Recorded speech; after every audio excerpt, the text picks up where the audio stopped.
దేవరాగం జ్ఞానయోగం వ్యాసపీఠం బహువేదశాస్త్రం బోధామృతహిత శ్రీమన్నారాయణం శివగౌరీ సంభాషిత సకల పురాణం అష్టాక్షరి పంచాక్షరి మంత్రావరణం అఖిల దేవతా సంస్తుతి పారాయణం జయమంగళకరమీ ప్రవచన శ్రవణం అనుదినము శుభము సుఖము జీవన గమనం దేవరాగం జ్ఞానయోగం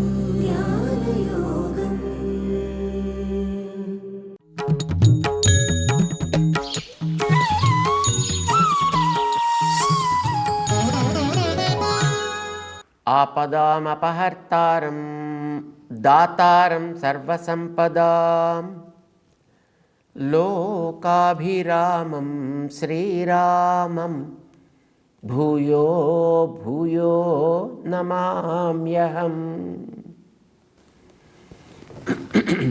జై శ్రీమన్నారాయణ. ప్రియ భగవద్బంధువులారా, భగవద్గీత 8వ అధ్యాయంలో ఐశ్వర్యకాముడికి, ఆత్మకాముడికి, భగవత్కాముడికి తెలుసుకోవలసినటువంటి అంశాలని భగవంతుడు తెలియచెప్తున్నాడు. అందులో ఐశ్వర్యం కోరుకునేటువంటి వాడికి ఎట్లాంటి ఉత్తమ స్థితి ఏర్పడుతుందో దానికి ఆయన తన యొక్క ప్రాణములని హృదయంలో ఎట్లా నిలిపి పెట్టాలో, భురుకుటి మధ్యంలో ప్రాణశక్తిని ఏ విధంగా నిలపాలో చెప్పాడు. అంత్యకాల స్మృతి ఉండాలి అని చెప్పాడు. మోక్షకాముడైనటువంటి వాడికి చెప్పలేదు. ఆత్మకాముడికి మాత్రం ఈ మూర్ధ దగ్గర తన ప్రాణశక్తిని నిలబెట్టి మనస్సుని హృదయంలో ఉండే భగవతుడి పాదాల దగ్గర నిలిపి ఓంకారముతోటి ధ్యానం చేస్తూ భగవంతుడిని చూడవాలి.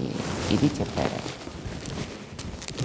అంటే ఐశ్వర్యకాముడికి, ఆత్మకాముడికి కూడా కొన్ని నియమాలని ఆయన చెప్పవలసి వచ్చింది. కానీ తననే కోరుకునేటటువంటి వ్యక్తి కంటే భగవత్కాముడైనటువంటి వాడికి నియమములే లేవు. దాన్ని చెప్తున్నాడు 14వ శ్లోకంలో. చూడండి ఎంత బాగుందో. 8వ అధ్యాయం 14వ శ్లోకం. అనన్యచేతాః సతతం యో మాం స్మరతి నిత్యశః తస్యాహం సులభః పార్థ నిత్యయుక్తస్య యోగినః. మిగతా వాళ్ళకి చెప్పేట్టుగా ప్రాణశక్తిని హృదయంలో పెట్టాలా, భృకుటి మధ్య పెట్టాలా, మూర్ధాలో పెట్టాలా, ఏ చికాకులు పెట్టలేదు దీనికి.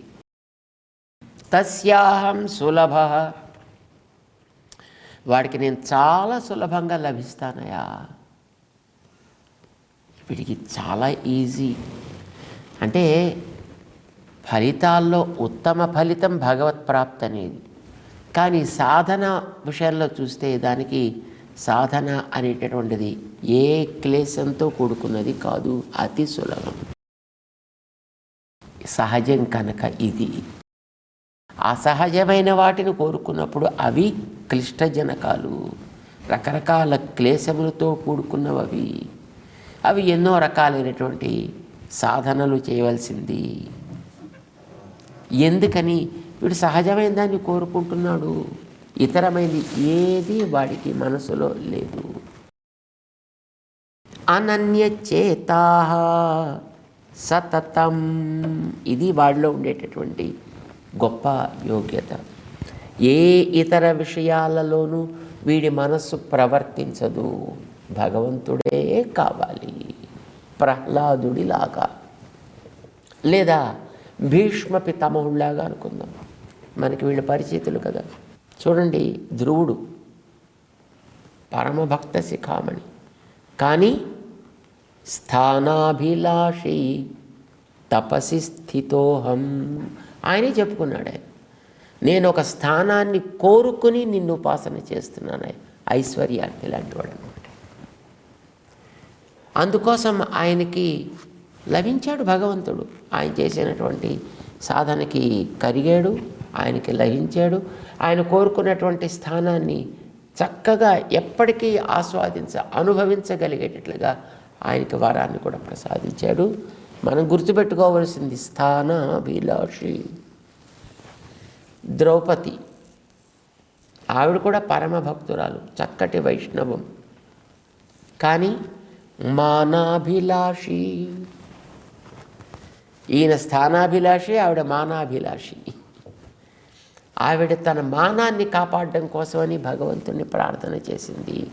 తనకుండేటటువంటి సంపదని కోరుకుంటూ ఆవిడ భగవంతుడిని ఉపాసన చేసింది.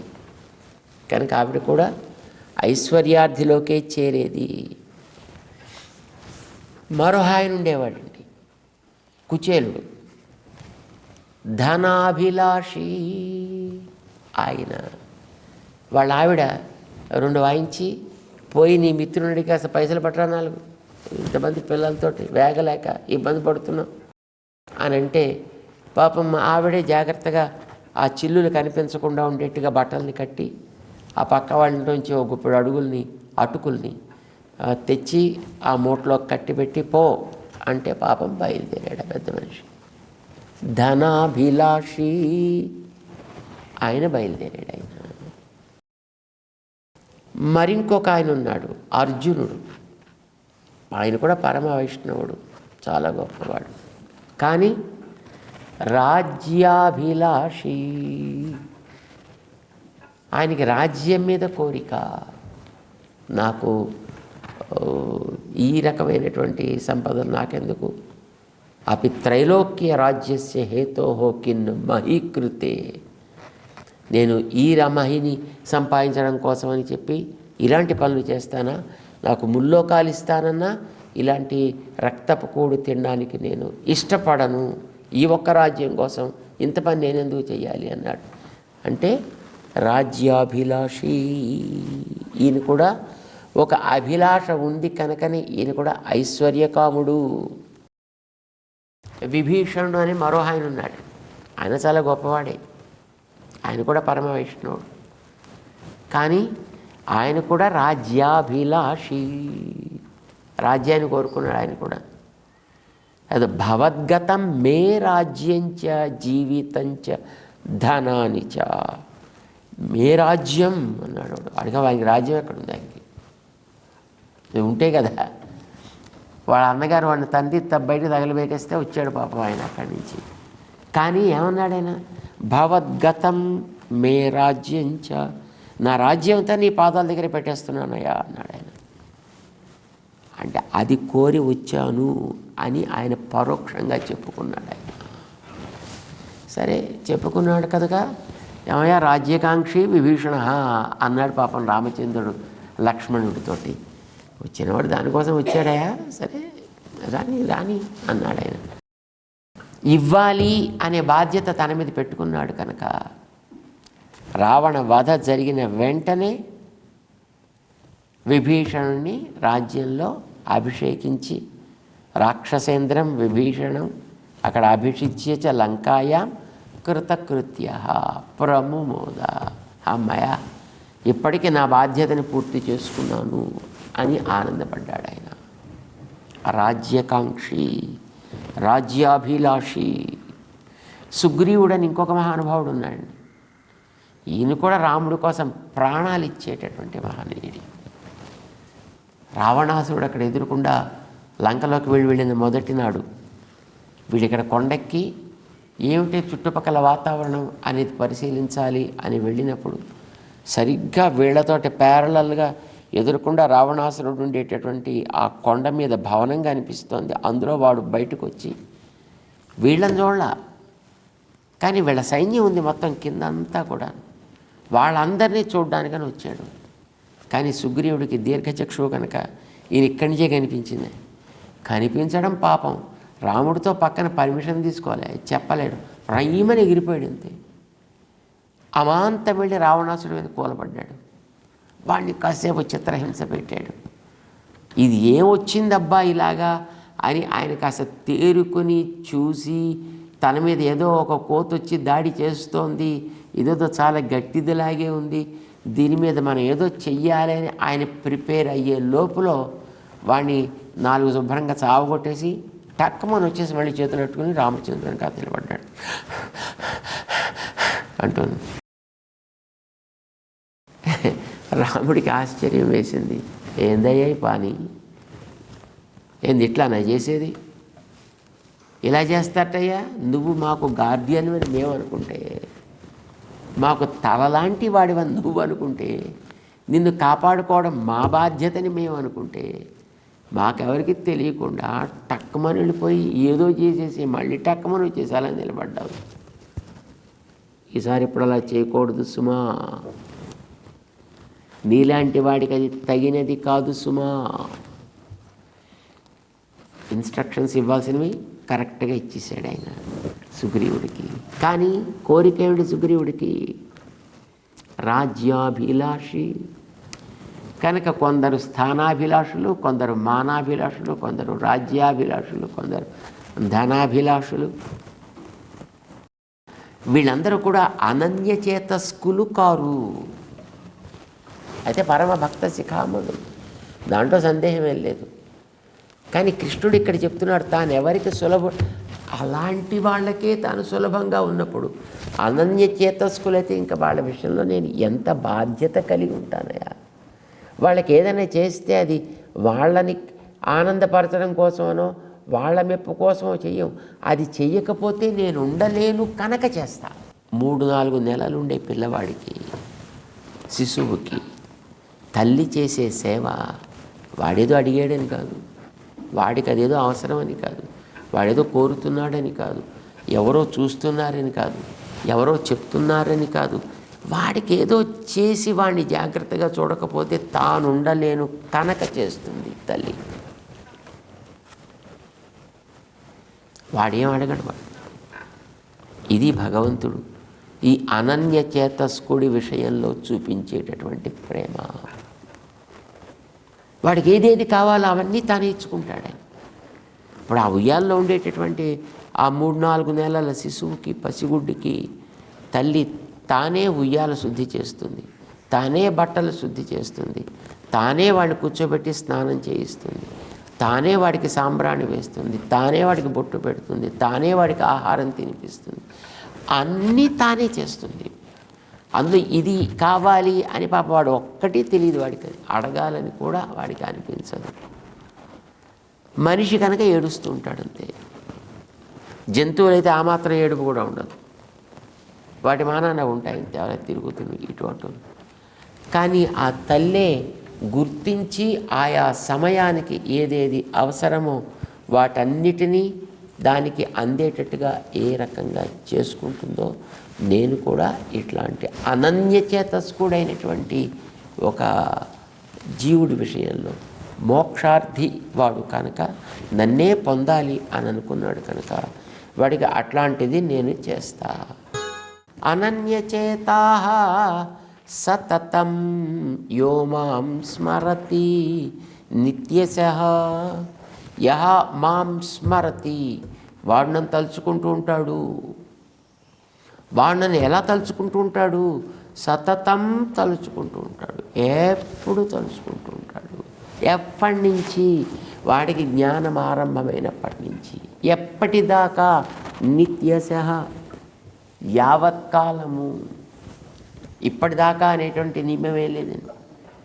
వాడికి జ్ఞానారంభ దశ నుంచి వాడు యావజ్జీవము కూడా వాడు భగవంతుడిని తలుచుకుంటూనే ఉంటాడు. యుద్ధరంగంలో పడి సుమారు 1.5 నెల రోజులు ఎండకి, గాలికి, చలికి, పక్షులకి, చీమలకి, దోమలకి, ఈగలకి ఎక్స్పోజ్ అయ్యి బాడీ అంతా పోయి ఎముకల పోగై కూర్చున్నటువంటి భీష్ముడిని మాం ధ్యాతి భగవాన్ భీష్మ తతో మే తద్గతం మనః అని భీష్మాచార్యుల వారు అక్కడ తలుచుకుంటుంటే, అంటే ఆయనకి ఉత్తరాయణం వచ్చేసింది, రథసప్తమి కూడా పూర్తయిపోయింది. ఇహ తను దేహాన్ని స్వచ్ఛంద మరణం కలిగినటువంటి మహనీయుడు కనుక ఇహ నేను ఇవాళ భగవంతుడి యొక్క స్మరణతోటి దేహాన్ని వదిలేస్తా అని సంకల్పం చేసుకున్నాడు భీష్మాచార్యుడు. భగవంతుడు స్మరించడం ప్రారంభం చేశాడు. ఇది అక్కడెక్కడో కూర్చున్నటువంటి భగవంతుడికి ఒక్కసారి ఉలిక్కి పడేట్టు చేసింది. అయ్యయ్యో మాం ధ్యాతి, నన్ను తలుచుకుంటున్నాడు, తతో మే తద్గతం, చేత నా మనస్సంతా కూడా ఇప్పుడు అక్కడికే వెళ్ళిపోయింది, అతని చుట్టూనే తిరుగుతోంది, పదండి పదండి మనము పోదాం అంటూ పాండవులను 5గురిని వెనకాతల వేసుకుని నేరుగా బయలుదేరి యుద్ధరంగంలో భీష్ముడు పడుండే చోటుకి తీసుకొచ్చాడు. సరే, వాళ్ళకి తెలియాల్సినన్ను కూడా చెప్పించి చివరిగా అతి విలువైనటువంటి శ్రీ విష్ణు సహస్రనామ స్తోత్రాన్ని కూడా వాళ్ళకి ఉపదేశింపింపచేసాడు ఆయన శ్రీకృష్ణుడు భీష్ముడి చేత. భీష్ముడు భగవంతుడిని పిలవలే, భగవంతుడే భీష్ముడి తలుచుకుని అక్కడికి వెళ్ళాడు. వెళ్ళడంతో ఆగలేదు, ఆయనకి శక్తినిచ్చాడు, ఆయనకే తెలిసిన విషయాన్ని మళ్ళీ స్మరించగలిగేటటువంటి అవకాశాన్ని కలిగించాడు, దాహం వేయకుండా ఉండే యోగ్యతని కలిగించాడు. ఏదేది వాడికి అవసరమో అవన్నీ తనే ఇచ్చుకుని వాడికి ఆ రకమైనటువంటి అనుభవాన్ని ప్రసాదం చేశాడు. ఇది భక్తుడి విషయంలో భగవంతుడికి ఉండేటటువంటి శ్రద్ధ. మనం అనుకుంటాం మనకి భగవంతుడి మీద ఉండే శ్రద్ధ చాలా గొప్పది కాబోలు అనుకుంటాం. నో, భగవంతుడికి మన మీద ఉండేటటువంటి శ్రద్ధయే చాలా అతిశయించినది, అదే ఎక్కువ. అనన్యచేతాః సతతం యో మాం స్మరతి నిత్యశః తస్య అహం సులభ పార్థ. హే పార్థ, భగవంతుడు అర్జునుడు పిలుస్తున్నాడు, హే పార్థ, పృథువంశానికి చెందినటువంటి హే మహనీయుడా, పృథకి సంబంధించినటువంటి హే మహానుభావ, హే పార్థ, తస్య అహం సులభ. 2 చెప్పాడు ఆయన.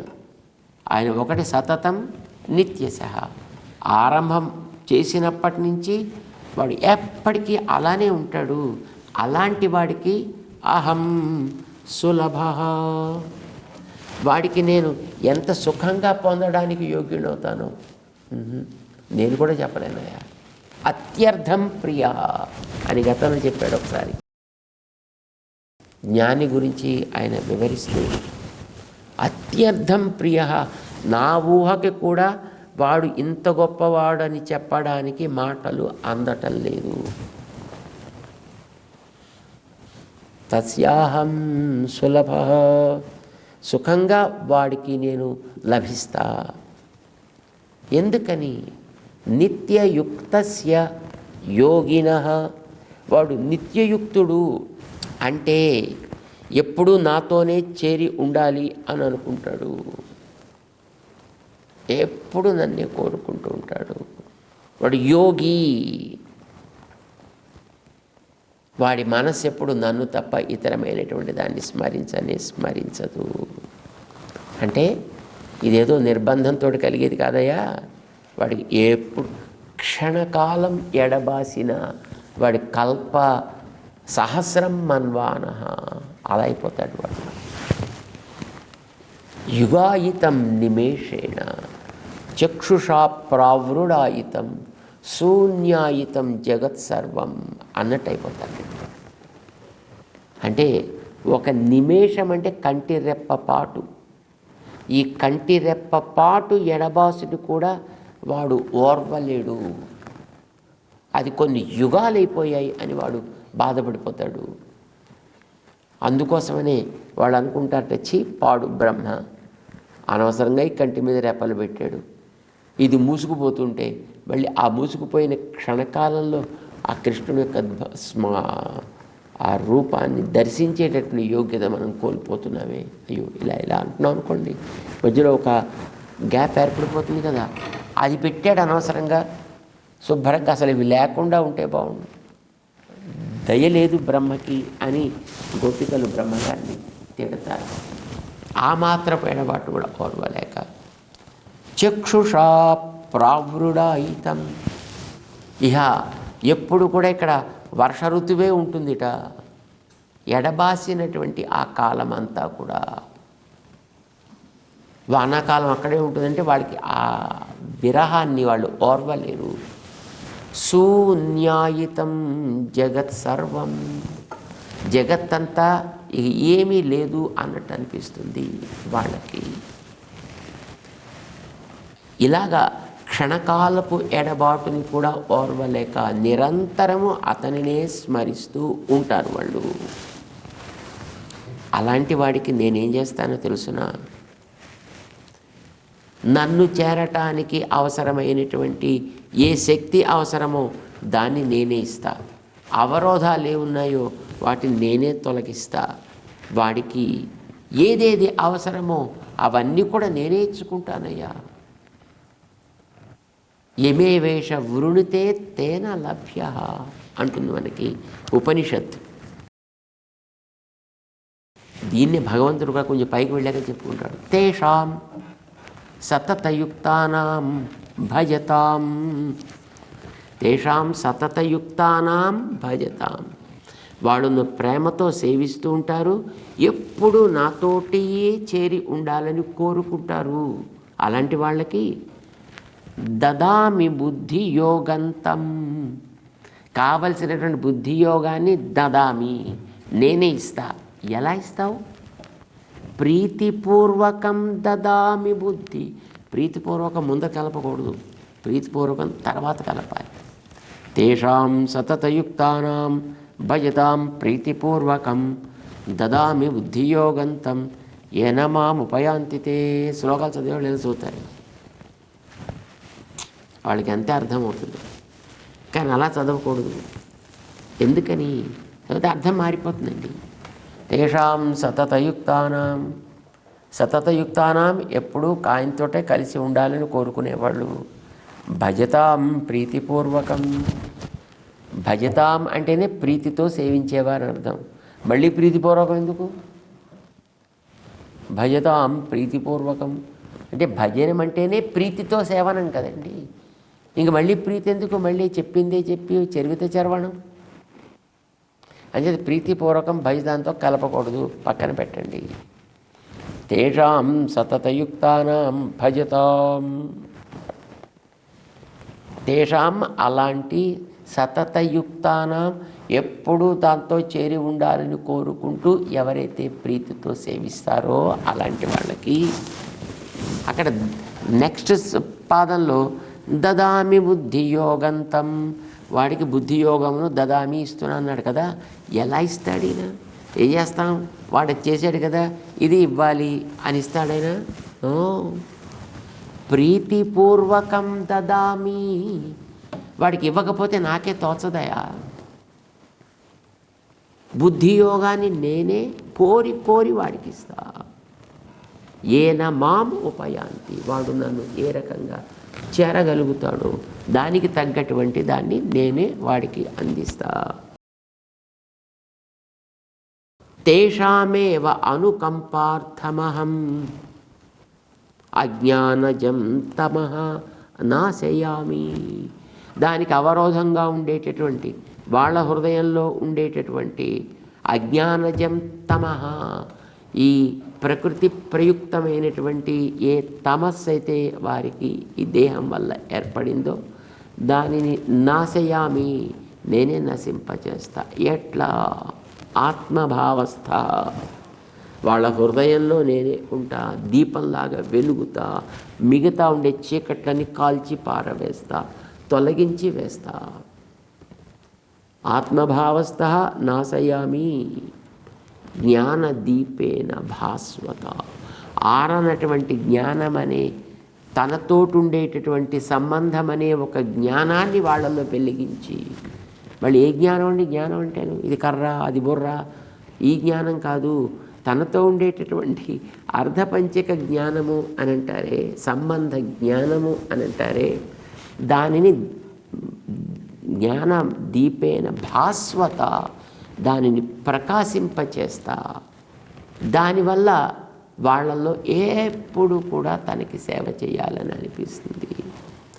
దాన్ని నేనే ఇచ్చుకుంటా వాడికి. అహం వాడికి నాశయామి అని భగవంతుడు కూడా దీని కొంచెం పైకి పెడితే అక్కడ కూడా ఆయనే చెప్పుకుంటాడు. ఆయన ఇట్లాగా భగవంతుడే కావాలి అని కోరుకునేటటువంటి వ్యక్తికి చేయాల్సినటువంటి సాధనము తక్కువ, వాడికి శ్రమము తక్కువ, లాభము అతిశయించి ఉంటుంది. అది కూడా దానికి కూడా వీడేం చేయక్కర్లేదు, అవన్నీ భగవంతుడే ఇచ్చుకుంటాడు. ఎంత సులభం చూడండి.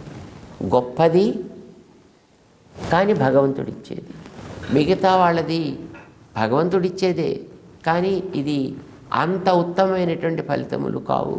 ఎందుకంటే ఒకటి భగవంతుడి నుంచి పొందగానే దూరం అయిపోయేది, రెండవది కూడా భగవంతుడి నుంచి పొందగానే ఆత్మప్రాప్తి కాముడికి భగవంతుడిని ఉపాసన చేసి భగవంతుడి ద్వారా పొందినా వాడు ఏకాకిగానే మిగిలిపోతాడు.